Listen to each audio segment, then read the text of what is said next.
بسم الله الرحمن الرحيم والنجم إذا هوى ما ضل صاحبكم وما غوى وما ينطق عن الهوى إن هو إلا وحي يوحى علمه شديد القوى ذو مرة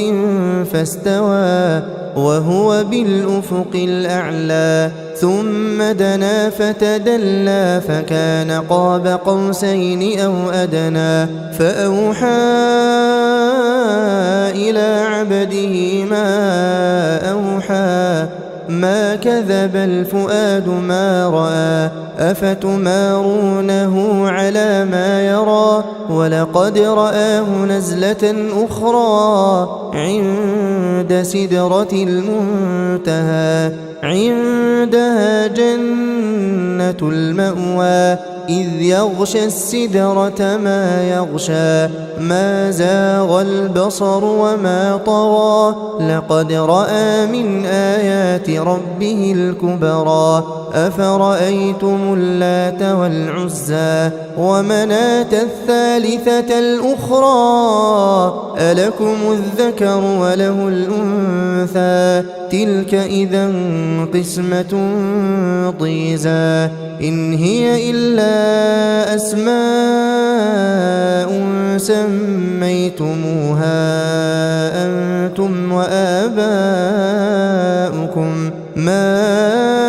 أنزل الله بها من سلطان إن يتبعون إلا الظن وما تهوى الأنفس ولقد جاءهم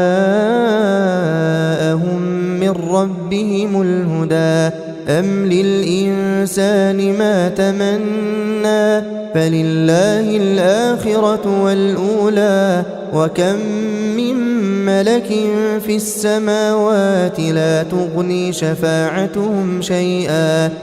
تغني شفاعتهم شيئا إلا من بعد أن يأذن الله لمن يشاء ويرضى إن الذين لا يؤمنون بالآخرة ليسمون الملائكة تسمية الأنثى وما لهم به من علم إن يتبعون إلا الظن وإن الظن لا يغني من الحق شيئا فأعرض عمن تولى عن ذكرنا ولم يرد إلا الحياة الدنيا ذلك مبلغهم من العلم إن ربك هو أعلم بمن ضل عن سبيله وهو أعلم بمن اهتدى ولله ما في السماوات وما في الأرض ليجزي الذين أساءوا بما عملوا ويجزي الذين أحسنوا بالحسنى الذين يجتنبون كبائر الإثم والفواحش إلا اللمم إن ربك واسع المغفرة هو أعلم بكم إذ أنشأكم من الأرض وإذ أنتم أجنة في بطون أمهاتكم فلا تزكوا أنفسكم هو أعلم بمن اتقى أفرأيت الذي تولى وأعطى قليلا وأكدى أعنده علم الغيب فهو يرى أم لم ينبأ بما في صحف موسى وإبراهيم الذي وفى ألا تزر وازرة